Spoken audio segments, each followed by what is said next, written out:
E aí, galera, tudo bom com vocês? Aqui é o professor Bruno Amoni. Vamos continuar com nossas aulas de reações orgânicas e vamos falar hoje sobre substituição nucleofílica, certo? Vamos abordar tanto SN1 como SN2. Então essa aula é bem completinha, onde eu abordo ponto a ponto cada fator determinante que vai te dizer se essa reação vai acontecer por SN1 ou por SN2. Beleza?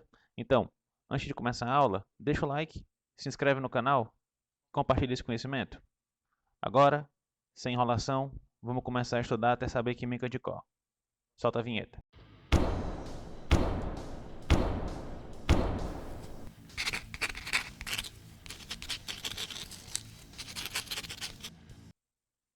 Pessoal, seguinte. Primeira coisa que eu tenho que fazer é identificar se a reação vai ser ou não de substituição. Isso é muito fácil. Eu vou ter que olhar para o substrato e para o produto, certo? Numa reação de substituição, eu vou ter troca de átomos e manutenção das ligações e anéis. Isso quer dizer o quê? Que eu não vou ter aumento ou redução do número de ligações π, certo? Como assim, professor? Você está vendo? Aqui eu tenho somente ligação simples, eu não tenho ligação dupla. O produto também não tenho ligação dupla. Aqui eu tenho uma cadeia aberta. No produto eu tenho uma cadeia aberta. Se eu não tenho nada disso, não teve nem adição nem eliminação. O que é que vai me indicar também? A troca. Ó. Aqui eu tenho cloro. Quem é o reagente? Hidroxila. O que é que aconteceu? A hidroxila ocupou o lugar do cloro e o cloro saiu. Beleza? Então eu tive uma troca de átomos dentro da minha molécula. Se eu tenho troca de átomos, manutenção das ligações e dos anéis, a minha reação vai ser de substituição. Outra coisa importante, vamos identificar quem é quem nessa reação, certo? A gente já sabe, já viu nas últimas aulas, quem está acompanhando a série, quem é nucleófilo, quem é eletrófilo.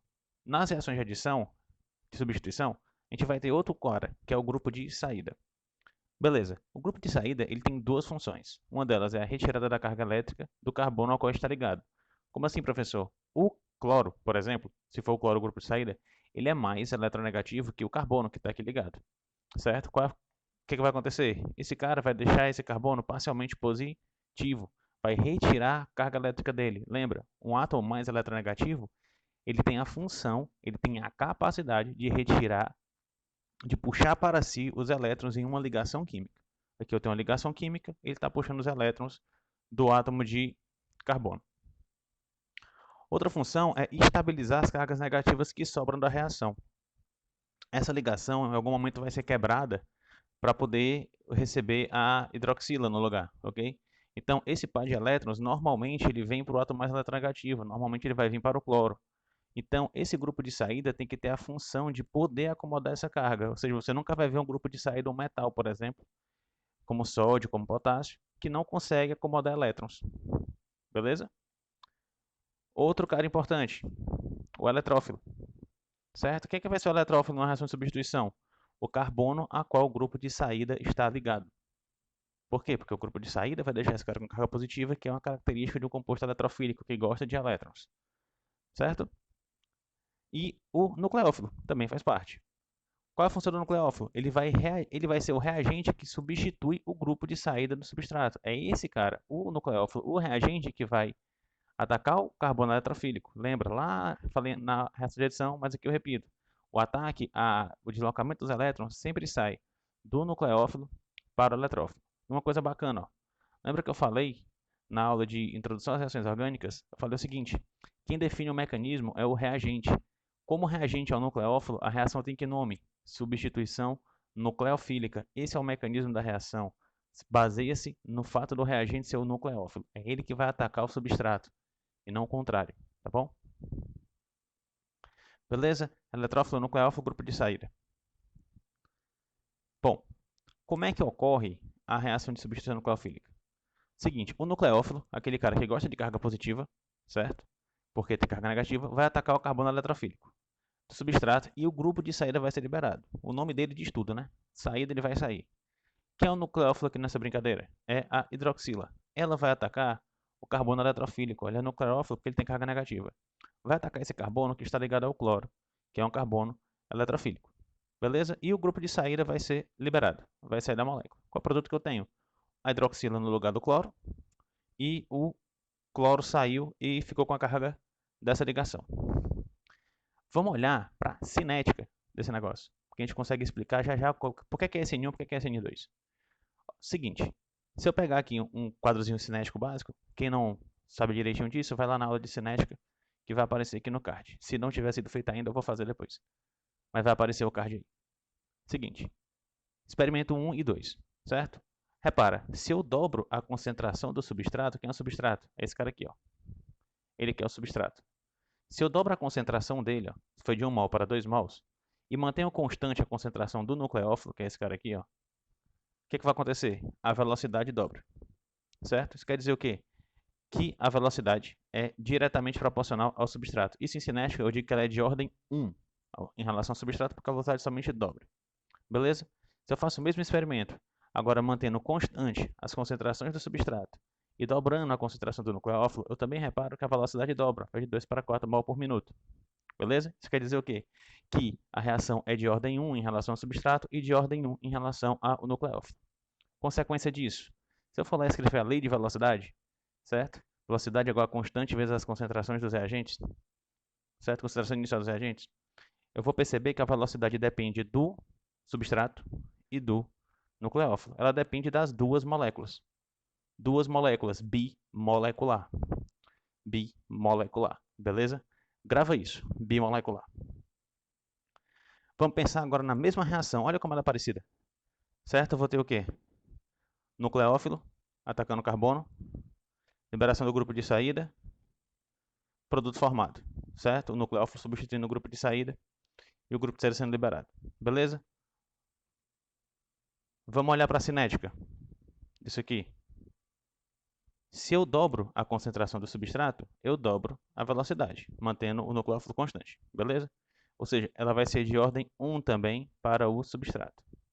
Agora, quando eu dobro a concentração do nucleófilo, ó, dobrei a concentração do nucleófilo e mantive o substrato constante, a velocidade não mudou. Opa, professor, o que isso quer dizer? Quer dizer que esse cara aqui, ó, para essa reação, que eu vou já explicar qual é, ele não tem função, certo? Ele não tem importância, perdão, função ele não tem importância em relação à velocidade, ele não vai afetar a velocidade da reação, ou seja, não vai depender da sua concentração. Se eu for escrever a lei de velocidade, eu vou ter velocidade igual a constante, igual a concentração, vezes a concentração somente do substrato, certo? Isso aqui, pessoal, estou dizendo o seguinte, que a velocidade só vai depender dessa molécula aqui, ó. Não importa a concentração do nucleófilo, beleza? Vai depender de uma molécula, unimolecular, unimolecular. Grave isso aí. Agora vamos olhar as duas. Pessoal, o que é que justifica eu ter um mecanismo tão parecido? É a mesma coisa, basicamente, ó. Ataque do nucleófilo ao carbono, liberação do grupo de saída. Ataque do nucleófilo ao carbono, liberação do grupo de saída. Com mecanismos, com cinéticas tão distintas. Ó, aqui eu tenho duas moléculas, reação bimolecular, certo? É por isso que eu chamo esse cara de substituição nucleofílica bimolecular, certo? Eu chamo de SN2, ó. Substituição nucleofílica bimolecular. E quando eu só dependo do substrato, eu vou chamar de substituição nucleofílica unimolecular ou SN1. Beleza? Essas reações têm mecanismos bem diferentes. Como é que é o mecanismo da SN2, certo? Substituição nucleofílica bimolecular. Seguinte, ó, o ataque do nucleófilo ocorre por trás do grupo de saída, certo? Isso quer dizer o quê? Que a hidroxila vai atacar o carbono por trás do grupo de saída, certo? E o grupo de saída vai ser liberado. Por que isso vai acontecer? Galera, o cloro aqui, ó, ele tem um monte de par de elétron, certo? E isso faz com que haja uma barreira eletrostática, que vai impedir que o nucleófilo entre pela frente da molécula, certo? Ele faz essa barreira. O que é que sobra então? Que o nucleófilo faça o ataque ao carbono pela parte de trás, certo? Outro ponto importante da substituição da reação SN2. O mecanismo da SN2 ocorre em uma única etapa, certo? Em que é formada a ligação com o nucleófilo e é quebrada a ligação com o grupo de saída. Isso ocorre de forma simultânea. Como assim? Eu tenho esse tipo de complexo ativado, intermediário de reação, certo? O que é que está acontecendo? Ao mesmo tempo que essa ligação se forma, essa ligação se quebra. Eu não formo um composto intermediário, eu tenho somente esse estado ativado, certo? Que é no ponto máximo da energia de ativação. Beleza? Como assim, professor? Seguinte, eu tenho aqui meu reagente, certo? Quando o nucleófilo, o H, ataca o carbono, eu tenho o aumento da minha curva reacional. E eu formo o grupo, o intermediário de reação, o complexo ativado, bem aqui, ó. Isso vai acontecer em uma etapa única. Ele chega na energia máxima que ele precisa para formar a ligação OH e quebrar a ligação Cl, e ele vai formar o meu produto. Beleza? Outra coisa, a entrada do nucleófilo na SN2 provoca a inversão da estereoquímica do substrato, certo? Isso quer dizer o quê? Que ele vai inverter todas as moléculas. Se eu voltar para cá, ó, repara nessas ligações, hidrogênio, hidrogênio, hidrogênio, elas foram para o outro lado, ó, é como se ela abrisse, certo? Quando eu não tenho isomeria ótica, quando eu não tenho um carbono quiral, volta lá em isomeria ótica. Carbono quiral é aquele carbono que está ligado a 4 compostos diferentes, ó. Metil, CH3, bromo e cloro e hidrogênio. Está ligado a 4 diferentes. Ele é um carbono que eu chamo de quiral. Ele tem isomeria ótica. Certo? A SN2, aquela reação que entra por trás, ela vai provocar a inversão dessas ligações. Certo? Beleza? O que é que vai acontecer? Se esse isômero for S, ó, como é que eu faço saber se ele é S ou R? O que é S, na verdade? É quando a prioridade dos ligantes no carbono giram no sentido anti-horário. Prioridade a gente mede por número atômico, certo? O bromo tem número atômico 35, o cloro 17, se eu não me engano, e o carbono 12. Então, do bromo para o cloro, do cloro para o carbono. Do bromo para o cloro, do cloro para o carbono. Eu estou girando no sentido anti-horário. Isso me dá uma isomeria do tipo S, quando eu estou falando de isomeria ótica. Certo? E aqui, o que aconteceu depois da reação? Olha que as ligações mudaram. O carbono, o bromo tem número atômico 35, o oxigênio tem número atômico 16 e o carbono tem número atômico 12. Então, ó, do bromo para o hidrogênio, do hidrogênio para a hidroxila, da hidroxila para o carbono. Sentido horário. A isomeria mudou, a configuração da molécula mudou. Essa é uma propriedade da SN2. Isso acontece por quê? Porque eu tenho um ataque por trás. É como, imagina o seguinte, imagina um guarda-chuva. A partir do momento que o nucleófilo entrou aqui por trás, ó, é como se tivesse dado um vento bem forte e emborcou o guarda-chuva, virou o contrário. Eu viro as ligações, certo? Isso aqui é o que eu chamo de efeito guarda-chuva, que é inversão da estereoquímica do substrato. Então fica na cabeça de vocês, a SN2 ela ocorre em uma única etapa. O ataque sempre ocorre por trás do grupo de saída, e quando isso acontece, eu tenho uma inversão das configurações, que eu chamo de efeito guarda-chuva. Beleza. Outra coisa, quanto mais substituído for o carbono alfa do substrato, mais lenta é a reação com SN2. Vai desfavorecer a reação SN2. Isso é um ponto muito importante quando a gente for começar a diferenciar a reação SN1 de reação SN2. Certo? Olha para esses 4 compostos diferentes. Eu tenho um composto que tem 3 hidrogênios ligados ao carbono, um grupo metil, 2 grupos metila, 3 grupos metila. O que vai acontecer? Vamos imaginar o seguinte, ó. Vamos desenhar as molequinhas dele, beleza? Aqui eu tenho 3 hidrogênios, um CH3, 2 CH3, 3 CH3. Pessoal, esses CH3, eles são grandes, eles têm alta densidade eletrônica. Isso quer dizer o quê? Que eles fazem um impedimento, um bloqueio, que eu chamo de impedimento estérico. Qual é a consequência disso? O nucleófilo, certo? O OH, quando ele for atacar um carbono, eu tenho impedimento estérico, que é basicamente o quê? O carbono alfa, que é esse carbono aqui, ó, ele é muito substituído. Esse é o carbono alfa, esse é o carbono alfa, esse é o carbono alfa. Quando ele é muito substituído, eu tenho uma coisa chamada de impedimento estérico, certo? O que é que ele faz? Ele impede o acesso do nucleófilo ao substrato, pois há impedimento estérico provocado pelos substituintes, certo? A densidade eletrônica desses carbonos, ele vai impedir que esse nucleófilo chegue lá. Como assim, professor? Aqui ele chega fácil, ó, só tem hidrogênio bloqueando. Aqui ele ainda consegue chegar tranquilo, porque só tem um substituinte. Aqui ele ainda chega, mas já chega com pouca dificuldade. E quando eu tenho CH3, 3CH3, ele não encosta no carbono alfa. Consequência, a reação não ocorre por SN2 em um carbono muito substituído. Ela é muito lenta, beleza? Grava na cabeça de vocês. Carbonos muito substituídos não vão reagir por SN2. Beleza. Atenção, pessoal. Cuidado. Professor, quer dizer então que esse carbono aqui, ó, esse aqui é o carbono alfa. O carbono alfa é sempre aquele que vai estar ligado ao grupo de saída, certo? Quer dizer que esse cara está ligado a dois hidrogênios e somente a um carbono. Quer dizer que ele está pouco substituído? Não necessariamente. Olha para o carbono vizinho a ele, que eu chamo de carbono beta, certo? Alfa beta. Ele tem 3 grupos CH3. Olha para a molécula desenhada. Esse cara também tem um impedimento estérico muito grande e vai dificultar que algum nucleófilo chegue nesse carbono. Ele também consegue impedir. Certo? Então eu tenho que ter duas atenções. Eu vou olhar para o carbono alfa, se ele for muito substituído, e para o carbono beta, se ele for muito substituído. Beleza? Fica nesses dois, tá bom? Carbono beta muito substituído, carbono alfa muito substituído, esquece reação por SN2. E aí, conversando comigo. Felipe, toda vez que eu vou gravar aula só, né? Comecei a fazer a promessa, comecei a gravar aula para farmácia com sertão, no Ceará. E parou de chover. Bora lá. Seguinte, pessoal. O mecanismo SN1, ele vai ocorrer em mais de uma etapa, certo? O mecanismo SN2 vai ocorrer em uma única etapa, o mecanismo SN1 vai ocorrer em mais de uma etapa. Onde a primeira etapa é a mais lenta, o que é chamado de etapa lenta da reação, certo? Que é o que é essa primeira etapa? É a liberação do grupo de saída, em que vai ser formado um carbocation intermediário, certo? Vamos observar isso aqui, ó. Tá aqui o meu substrato, certo? A gente tem configuração S, certo? Ele é um carbono quiral, 4 compostos diferentes ligados a ele.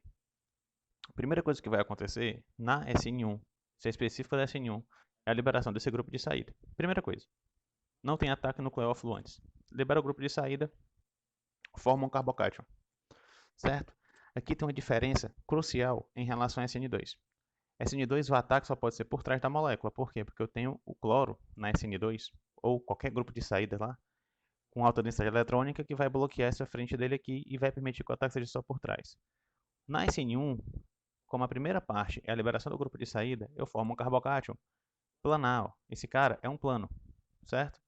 Ou seja, o nucleófilo, o H, por exemplo, ele vai poder atacar pela frente ou por trás. Se esse cara atacar pela frente, o que é que vai ser formado? Ó, vai manter a mesma configuração eletrônica, certo? Ele entrou pela frente, só fez trocar aqui, manteve a mesma posição. Mas se ele atacar por trás, vai inverter a configuração, certo? Então o que é que acontece, professor? Vai ficar um ou vai ficar o outro? Pessoal, forma os dois. Eu vou ter aproximadamente 50% desse composto e 50% desse composto. Se o meu carbono for quiral, aqui eu tenho um ponto importante. Ocorre a racemização, que é o que? Eu formo uma mistura racêmica, que em isomeria ótica quer dizer o seguinte, eu tenho 50% de um composto com uma isomeria e 50% de outro composto com outra isomeria ótica, certo? Isso eu chamo de mistura racêmica. Bom, olhando aqui para o grafo de energia, o que é que eu sei? Que a SN1, a primeira etapa, é a mais lenta. Isso quer dizer o quê? Que para que essa liberação do grupo de saída ocorra, é muito devagar. É a etapa mais lenta de toda a reação, que é a quebra dessa ligação do grupo de saída com o carbono. Beleza? Em seguida, rapidamente é formado o carbocation. Pessoal, formou o carbocation, carga positiva, certo? Altamente eletrofílico. Eu tenho um nucleófilo aqui, doido por uma carga positiva. Vai atacar e rapidamente o produto é formado. Beleza? Então a etapa lenta está aqui, ó. Ela que é a etapa determinante na velocidade da reação. Tranquilo? Isso é importante por quê? Porque agora eu tenho o seguinte, ó. Quanto menos substituído for o carbono alfa do substrato, mais lenta é a reação por SN1. Você está vendo que é o contrário? Aqui o substrato também tem uma importância muito grande na velocidade da reação.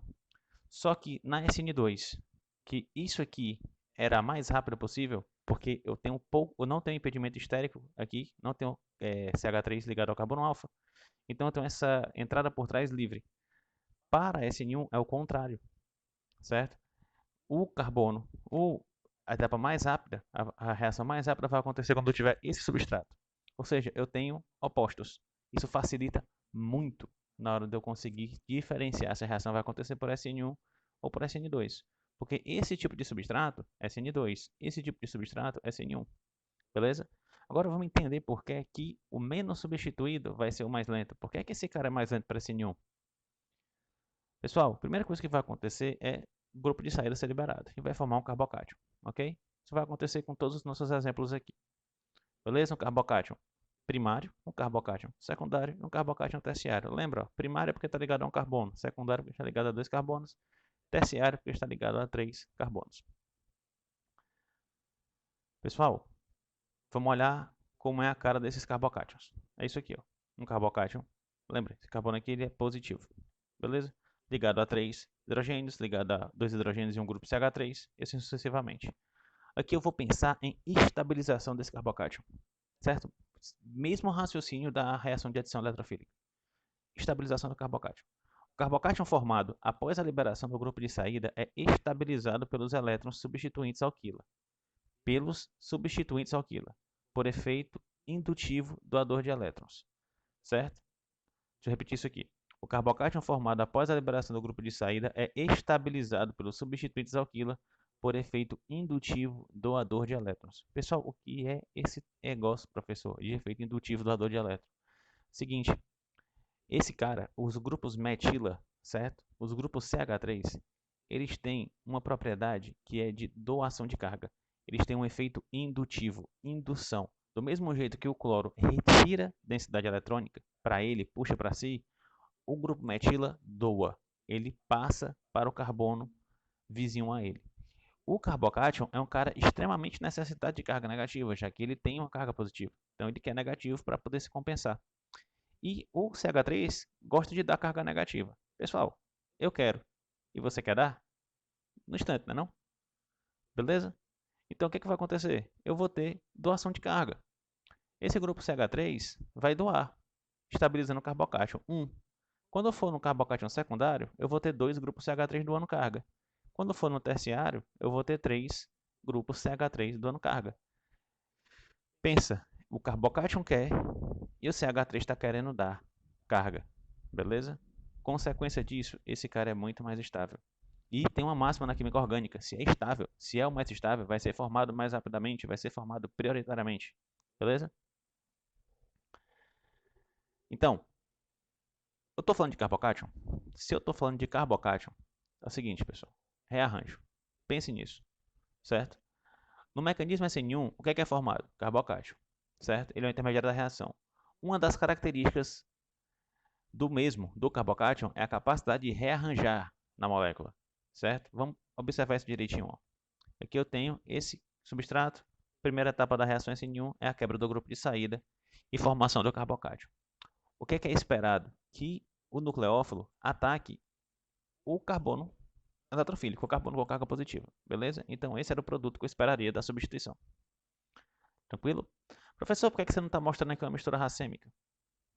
Porque não é um objetivo específico agora, certo? Só quero que você veja isso. Bom, o que pode acontecer? Olha para vizinho a ele, ó. Eu tenho esse carbono, esse carbocátion, ele é secundário. Se essa carga tivesse aqui, se essa carga positiva tivesse aqui em vez daqui, eu teria um carbocátion terciário. Eu já sei lá no slide anterior que eu falei para vocês, que o carbocátion terciário é mais estável que o secundário. Então o que acontece? Eu tenho uma troca de hidreto, uma troca de grupo alquila, certo? Eu tenho uma passagem dessa molécula, hidrogênio, para o lugar do que é o carbocátion e da carga positiva para o carbono vizinho mais estável. Então, o que eu tenho de consequência? O carbocátion, na verdade, ele vai estar nessa ligação, certo?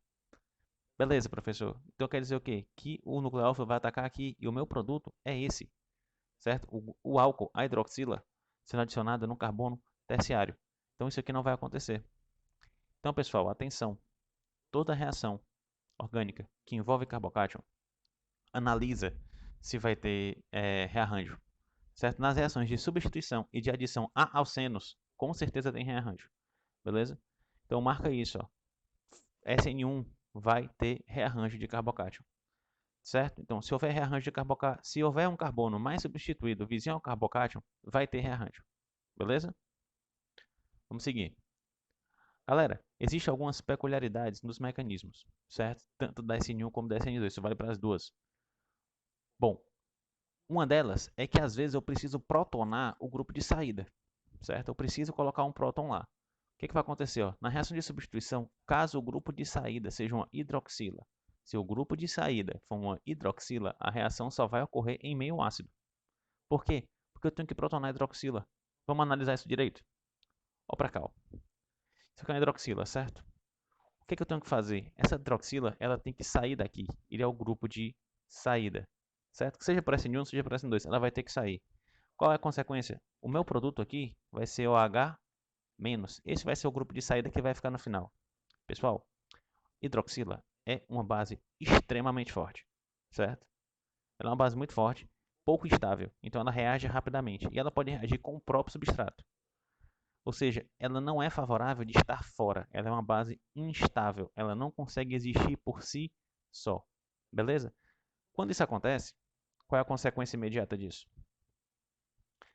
Hidroxila não é um grupo de saída bom. O que vai acontecer? O oxigênio, extremamente eletronegativo, certo? Vai pegar lá o próton do ácido, vai protonar. Ó, par de elétron livre que o oxigênio tem aqui, que o oxigênio tem, nucleofílico, vai capturar lá o hidrogênio que é eletrofílico, beleza? Consequência disso, virou uma água, ó, H2O, uma aguinha, beleza? Pessoal, água é estável ou não é estável? Para pensar, a gente bebe água. Então a água é estável, né? Ela existe na natureza, sozinha, sem depender de ninguém. Então ela é extremamente estável. Isso quer dizer o quê? Que ela é um bom grupo de saída. Então o cloro vai lá e ataca agora. Faz a reação de substituição, ataca por trás, se for uma reação SN2, e a liberação desse grupo de saída. Droga, vou voltar aqui.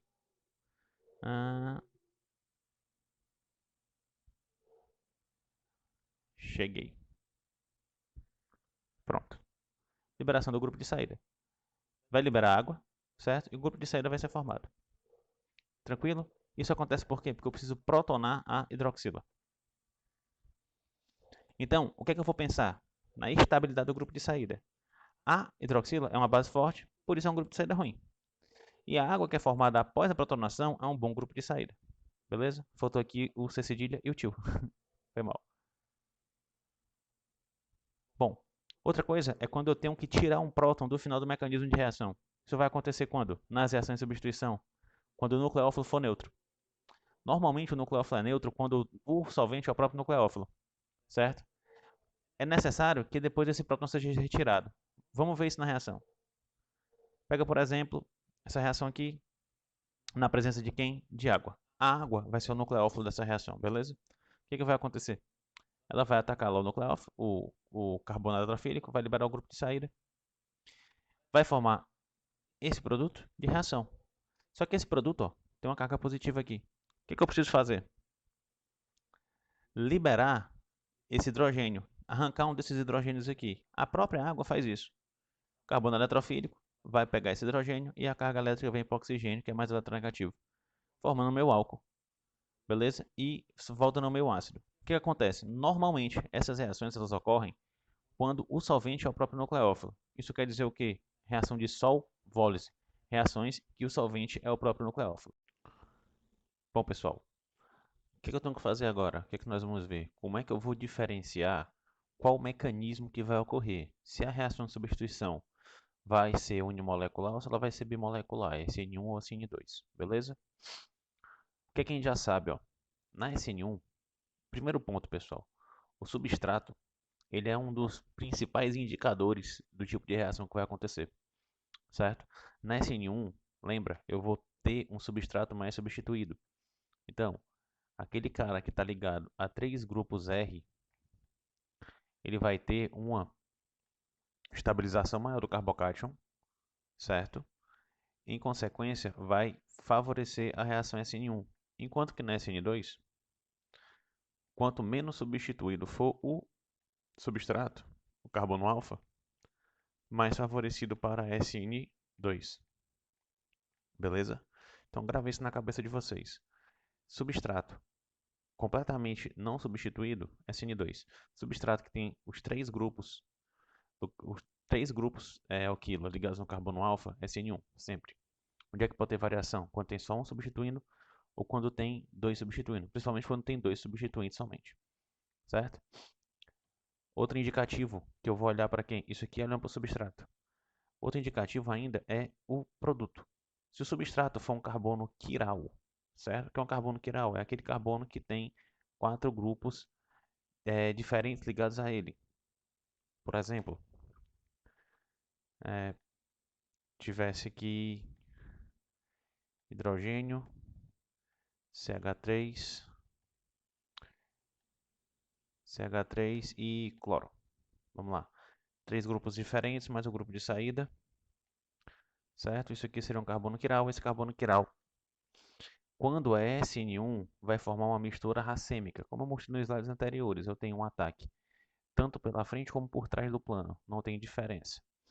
Se o carbono Se o carbono alfa também na SN2 suquiral, eu tenho uma inversão da configuração. Então, na SN1 eu vou ver racemização, produção de 50% do isômero R e 50% do isômero S. E na SN2 uma inversão. Se no substrato ele é R, no produto ele vai ser S e vice-versa. Beleza? Então, é um indicativo muito tranquilo. Eu vou olhar para o número de substituintes. Muito substituído, SN1. Pouco substituído, SN2. Inversão da configuração, SN2. Racemização, SN1. Eu só vou ter racemização se eu tiver carbono quiral. Beleza? Bom, isso é o que eu já sei. Certo? O que é que eu não sei ainda? Como é que atua o nucleófilo? Como é que ele influencia? Como é que influencia o grupo de saída? E como é que influencia o solvente? A gente vai ver um por um agora. A primeira delas vai ser SN1 ou vai ser SN2? Quem que pode me indicar isso? O nucleófilo. Certo? O nucleófilo tem uma importância muito grande na SN2, pois o mesmo influencia na velocidade da reação. Portanto, o nucleófilo mais forte vai favorecer SN2, enquanto que o nucleófilo mais fraco vai favorecer SN1. O que é que isso quer dizer? Lembra lá no slide que eu falei de cinética? Que quando a gente foi ver lá para SN2, ó, a velocidade da reação ela depende tanto da concentração do substrato como da concentração do nucleófilo, certo? Então, o fato da SN2 depender da concentração do nucleófilo faz com que o nucleófilo seja muito importante para a reação do tipo SN2. Se ele é um nucleófilo forte, ele vai favorecer SN2. Ele vai se realizar por SN2, certo? Como também por SN1. Deixa eu explicar isso melhor. Presta atenção. Na SN2, a velocidade depende da concentração do nucleófilo. Enquanto que na SN1, não depende, ok? Ou seja, para SN1, tanto faz se o nucleófilo for fraco ou forte. Vai acontecer de qualquer jeito, fraco ou forte, certo? Por quê? Porque a reação independe do nucleófilo. Agora, para SN2, necessariamente eu preciso de um nucleófilo mais forte, ok? Traduzindo, professor, o que é que você quer dizer com isso? O que eu quero dizer é o seguinte: água é um nucleófilo, certo? A gente acabou de ver uma reação de Solvólis, onde a água atua como nucleófilo, só que água é um nucleófilo muito fraco. Então, necessariamente, eu vou ver a água atuando como nucleófilo na reação de SN1. Eu não vou ver isso acontecendo na reação de SN2. Por quê? Porque para SN2 eu preciso de um nucleófilo forte, como a hidroxila, por exemplo.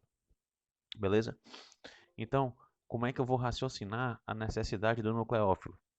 Se for um nucleófilo fraco, só vai acontecer a reação por SN1. Se for forte, pode ser SN1 e SN2. Eu não vou conseguir diferenciar. Mas se o nucleófilo for fraco, mata. Reação SN1. Bom, como é que eu vou saber quem é fraco e quem é forte, pessoal? Nucleófilos fortes, eles vão agir tanto na SN1 como na SN2, beleza? Quem são os nucleófilos fortes? Normalmente são as bases de ácidos fortes, ó. HI é uma base forte. HS, nitrila, bromo, hidroxila, sulfeto, cloreto, o próprio ácido sulfídrico, certo? O íon alcóxido, que é como se tivesse um álcool aqui, ó, que perdeu o hidrogênio. Esses caras são nucleófilos muito fortes. Por quê? O que caracteriza o nucleófilo muito forte? Carga negativa, certo? Ou então uma grande diferença de eletronegatividade. Esse cara é muito eletronegativo, ele tem muitos pares de elétron livres. Ele consegue acomodar bem uma carga elétrica, certo? Então isso tudo caracteriza esses caras como nucleófilo. Tranquilo? Mas, professor, são tantos, são 9, né? Então decora os fracos, querido. Facinho, ó. Os fracos, normalmente vão aparecer flúor, água e álcool. Decora esses três. Se aparece um desses três aqui como nucleófilo, vai ser SN1, beleza? Apareceu flúor, água ou álcool como nucleófilo, a reação é SN1, morreu. Porque isso aqui pode ser SN1 como pode ser SN2. Então eu não vou diferenciar pelo nucleófilo. Para saber se é SN2, eu vou saber se é SN1, se for um desses três. Ok, então eu vou saber que se o nucleófilo for fraco, a reação vai ser SN1. Se o nucleófilo for forte, a reação vai ser SN2 ou SN1, beleza? E como é que o grupo de saída vai influenciar aqui? Beleza, pessoal, o grupo de saída é o seguinte. Um grupo de saída ruim vai impedir os dois mecanismos de acontecerem, certo? Só que, para a reação SN1, ele é muito mais importante. Por quê? Porque a reação SN1 é mais sensível. Qual é a primeira coisa que acontece na reação SN1? Não é a liberação do grupo de saída?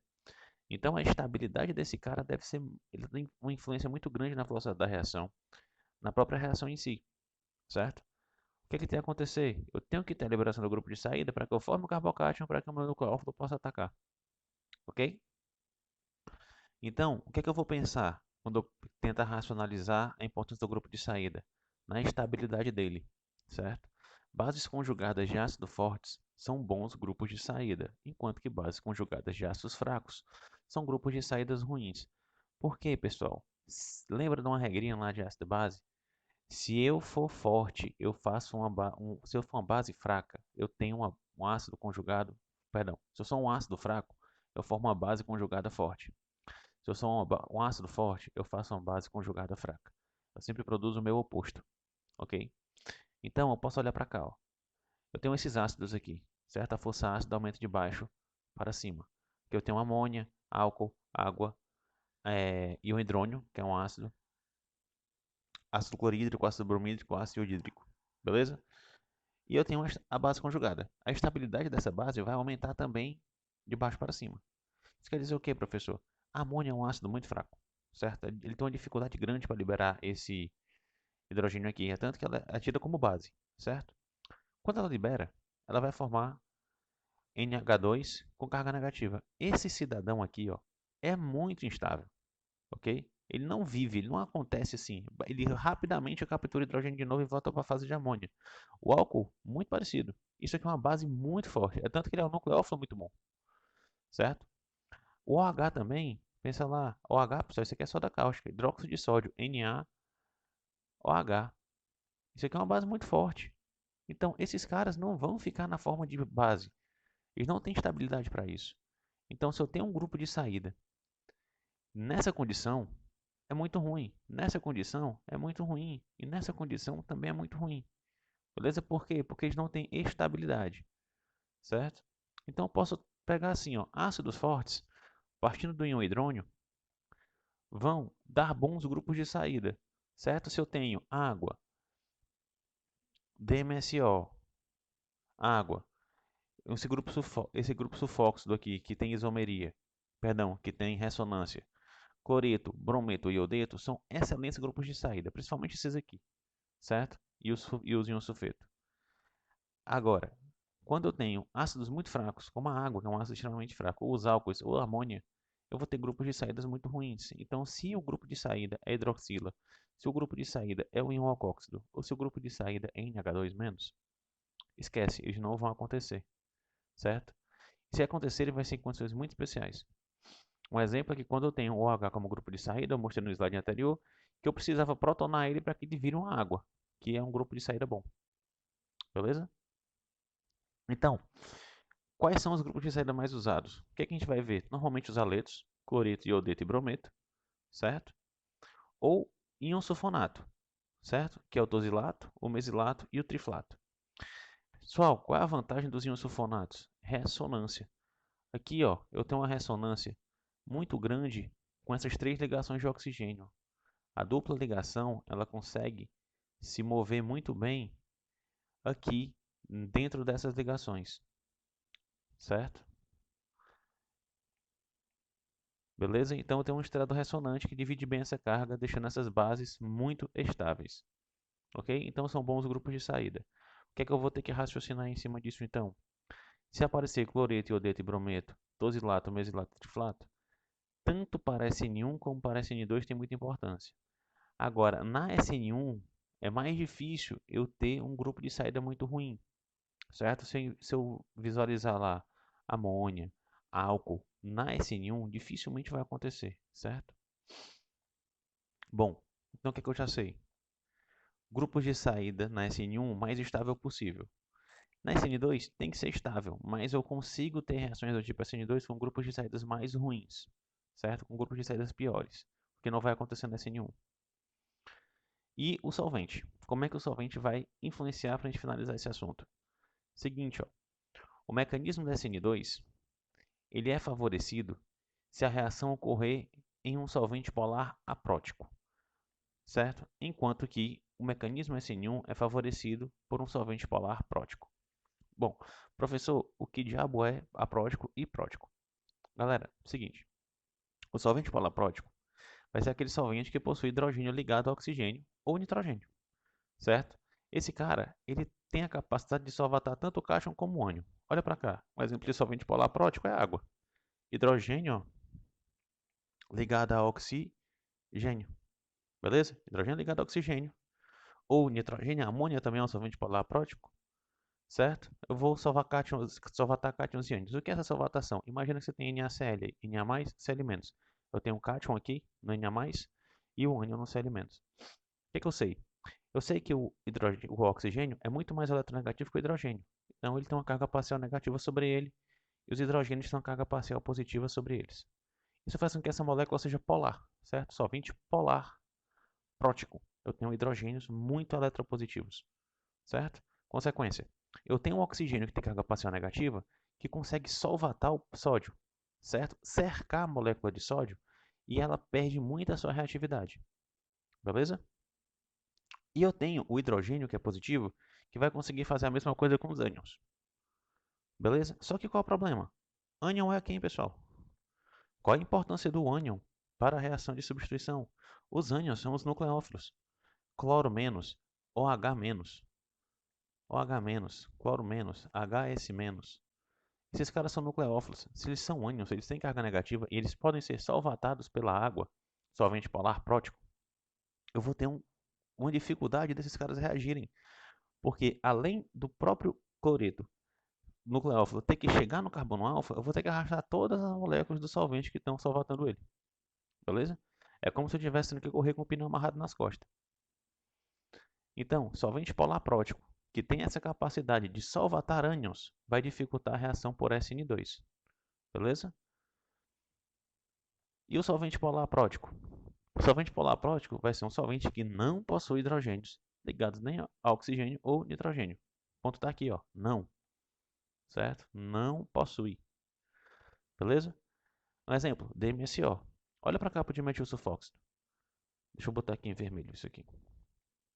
Eu tenho aqui, ó, 6 hidrogênios que estão ligados a carbono. Não é oxigênio e nem nitrogênio. Então esse solvente é polar prótico. O oxigênio é muito eletronegativo, né? Então a carga negativa vai estar sobre ele. E o enxofre aqui, desculpa, vai ter carga parcial positiva, certo? Beleza, professor. Então, cátion e ânion. Eu não tenho carga parcial negativa no oxigênio? Eu consigo solvatar o ânion. Mas esse enxofre aqui não é tão positivo assim. E outro, ele está cercado por carbono, então ele não consegue solvatar o ânion. Ele solvata o cátion, mas não solvata o ânion. Então, o ânion, o nucleófilo, fica mais exposto, fica mais livre para reagir. Consequência disso, eu tenho que aqui o nucleófilo está mais livre. E onde é que o nucleófilo tem muita importância? Na reação do tipo SN2. Beleza? Como é que eu identifico solventes polares próticos? Exemplo, água. Ó, hidrogênio ligado a oxigênio. Um álcool metílico, metanol. Hidrogênio ligado a oxigênio. Ácido carboxílicos, hidrogênio ligado a oxigênio. Outro é álcool, o etanol. Amônia, beleza? Solventes polares apróticos, DMSO, certo? Nitrila, beleza? Aqui eu não tenho, ó, hidrogênio ligado a oxigênio ou nitrogênio, tranquilo? Esses quatro são os principais solventes polares apróticos, utilizados em reações do tipo SN2. Então, resumindo, eu vou ter substrato mais substituído, SN1. Substrato menos substituído vai ser para SN2. Se o carbono for quiral, se o meu produto for uma mistura racêmica, a reação vai ser por SN1. Se eu tiver uma inversão da configuração, era R, virou S, vai ser SN2. Se o meu nucleófilo for muito fraco, eu só vou conseguir reagir por SN1, certo? Se o nucleófilo for forte, eu reajo tanto o SN1 como o SN2, mas é uma forma de diferenciar. Se ele for fraco, pode ir com fé, SN1. O grupo de saída, ele tem que ser, para SN1, muito estável, enquanto para SN2, nem tanto, certo? Mas se for um cara muito ruim, tipo um álcool, um alcóxido, não vai sair nenhum dos dois, beleza? E para solvente, isso aqui fica bacana, o solvente polaprótico favorece SN1 e o solvente polaprótico favorece SN2. Então, conselho que eu dou, foca nesses caras aqui, ó. Substrato, nucleófilo e solvente. Certo? O grupo de saída influencia, mas a influência dele é muito pequena. Certo? Para me conseguir diferenciar, porque os dois dependem bastante do grupo de saída. Então são esses três aqui. Certo? Bom, para fixar o que a gente viu, vamos fazer exercício. Qual exercício? Analise a reação abaixo e diga se a mesma ocorre por SN ou SN2. Beleza? Pausa o vídeo e responde aí e depois você conferir a resposta. Beleza? Ó, vamos analisar um por um. OH é um nucleófilo? É. Ele é forte? Ele é forte. Certo? Então eu vou botar aqui um Fzinho de que o nucleófilo, um FO, para dizer que ele é forte. Beleza? O grupo de saída é cloro. O cloro é um grupo de saída muito estável. Repara aqui o seguinte, ó. Hidrogênio, hidrogênio, hidrogênio. Opa! O substrato é pouco substituído. Muito pouco, na verdade. Esse cara não vai estabilizar se tiver um carbocátion sendo formado. Mas ele não tem impedimento estérico. Então eu posso dizer que essa reação aqui vai acontecer por SN2. Beleza? O que é que eu estou cravando? No substrato. Aqui, ó, nucleófilo também é forte. Beleza? Tanto faz SN1 como SN2. O grupo de saída é bem estável também. Olha para o substrato. Substrato tem 3 grupos metila. Isso aqui vai causar um impedimento estérico gigantesco, mas em compensação vai estabilizar muito o carbocátion que vai ser formado com a saída do cloro. Então, eu posso dizer que isso aqui é SN1. Beleza? Outro exercício. Pausa, responde e depois vem para cá. Mesma questão, analise a reação abaixo e diga se a mesma ocorre por SN1 ou SN2. Bom, ainda estou tratando de nucleófilos fortes, então não vou diferenciar por aqui.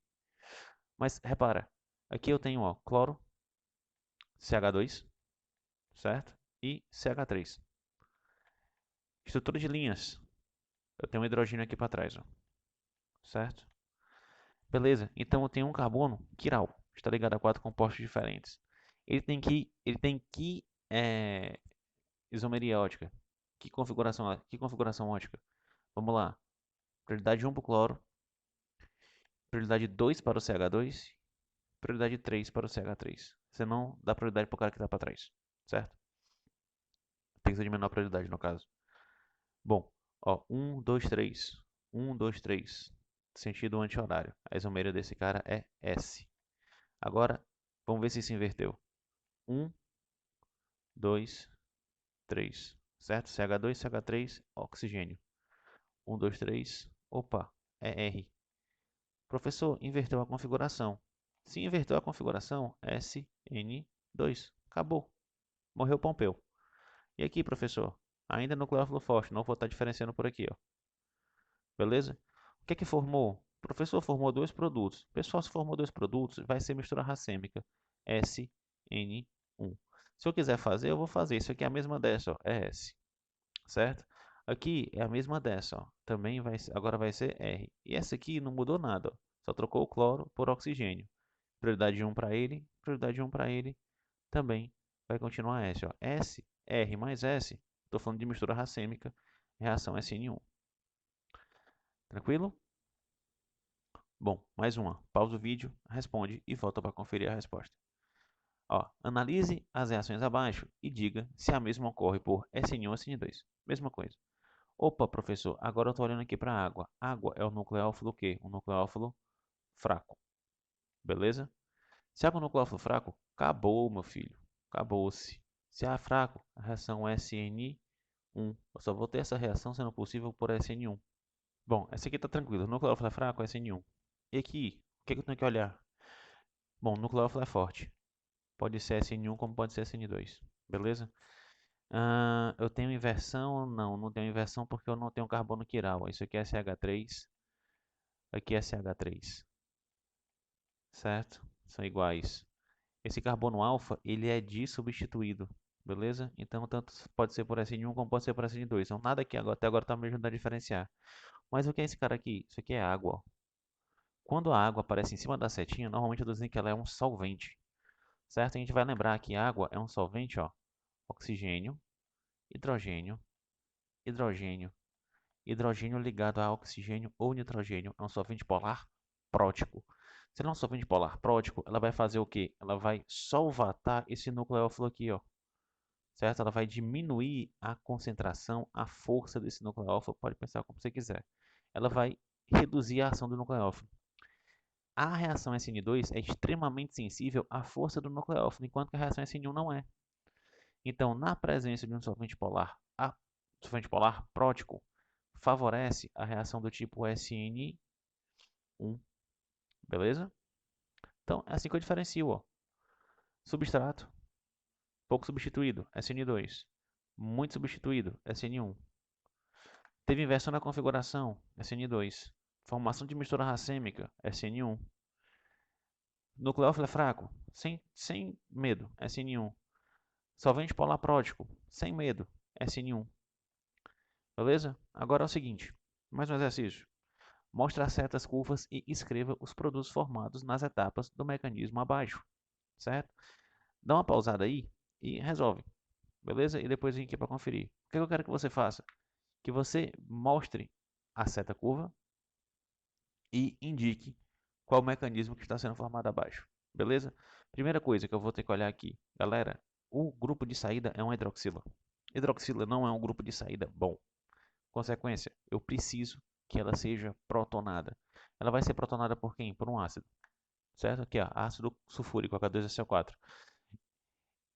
H, posso escrever assim, ó, HSO4, só para poder fazer o mecanismo. Beleza? Esse oxigênio vai capturar esse hidrogênio aqui da hidroxila e a carga negativa vem para cá. Beleza? Qual é a consequência? Eu vou ter um composto protonado. Agora aparece aqui o grupo de saída de boa. Beleza? O nucleófilo. Tá bom? Qual a diferença agora? Em vez de hidroxila ser o grupo de saída, o grupo de saída é água, HOH. Pessoal, o grupo de saída sendo água, maravilhoso, água extremamente estável. Beleza? Então agora eu posso dizer o quê? Que o nucleófilo vai atacar o meu carbono alfa. Mas vai ser SN1 ou vai ser SN2? Esse cara vai sair favoravelmente ou vou reagir por SN2? Galera, olha como esse carbocátion, esse carbono alfa aqui, ó, é pouco substituído. Ele só tem um grupo CH3. Então, é muito mais provável que ocorra por SN2. Então, vou ter o ataque por trás do nucleófilo no carbono alfa e, consequentemente, a liberação do grupo de saída. Lembra que isso aqui ocorre de forma simultânea, beleza? Então, você vai desenhar lá o, o intermediário de reação, que é o complexo ativado, certo? Eu vou indicar por tracejadozinho qual é quem está sendo formado e quem está sendo liberado. Beleza? Qual vai ser o produto da minha reação? Como eu tenho dois compostos iguais, ó, hidrogênio e hidrogênio, esse carbono não é quiral. Então não tem isomeriótica, não tem inversão. Certo? Esse é o meu produto. Beleza? Revisando. Preciso protonar a hidroxila, porque ela não é um bom grupo de saída. Faz a protonação, ela vira água. Água é um excelente grupo de saída. Vai ser SN1 ou vai ser SN2? Carbono alfa pouco substituído. SN2. Beleza? O complexo ativado, intermediário de reação, eu vou desenhar a ligação do cloro sendo formada, a ligação da água sendo quebrada. Produto final, um produto com as configurações invertidas. No caso, eu não tenho isomeriótica, então não preciso dizer se é R ou se é S. Beleza? Mais uma questão de mecanismo. Pausa, tenta montar o mecanismo sozinho, depois volta para cá. Beleza? Pessoal, mostra certas curvas na presença de água. Bom, presença de água já vai me dar uma dica muito grande. Água, solvente polar, prótico. Provavelmente isso não vai acontecer por SN2. Certo? Outra coisa. tem um carbono alfa substituído, ó, CH3CH3. Esse cara já vai dificultar bastante para SN2 e facilita para SN1.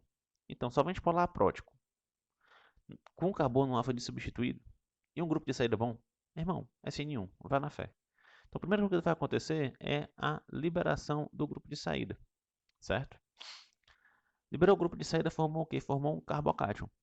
Formei o meu carbocátion, eu vou poder ter esse ataque do grupo do nucleófilo, que é a minha própria água, lembra? H2O. Eu tenho um grupo, eu tenho pares de elétrons livres aqui no oxigênio que podem agir como nucleófilo, beleza? Ele vai poder atacar esse cara tanto pela frente como por trás, certo? Nessa questão específica não vai ter diferença. Por que, professor, que não vai ter diferença? Porque eu não tenho carbono quiral. Então, eu vou ter basicamente uma molécula que pode girar à vontade e eu não vou ter isomeria óptica nela. Então, qual vai ser o meu produto? A água. Ó, eu não estou adicionando água. Tá aqui, ó. Ela foi adicionada substituindo o cloro. Beleza? Bom, professor. Mas aqui, eu parei aqui. Paro não, cara, ó. O oxigênio está com carga positiva. Eu preciso de alguém para vir aqui, ó, e capturar um desses hidrogênios que está ligado na água. Aquele rearranjo da retirada do próton, que eu sempre tenho que fazer quando o meu nucleófilo é neutro como a água. Beleza? O que, é que vai acontecer? O oxigênio, o eletronegativo da água, vai capturar esse próton e a ligação, os elétrons vão para o oxigênio para estabilizar a molécula. Esse é o meu produto final. Beleza? Tranquilo, galera? Pessoal, é isso. Muito obrigado por ter assistido essa aula até aqui. Desculpa a chuva. Atrapalhou bastante. Tive que fazer isso em 2 dias, em função da chuva. Certo? Espero que vocês tenham gostado. Deixa o like no vídeo. Compartilha. Se inscreve no canal que eu vou estar postando aulas semanalmente. Pelo menos 2 vezes por semana é a ideia. Muito obrigado. Até a próxima aula.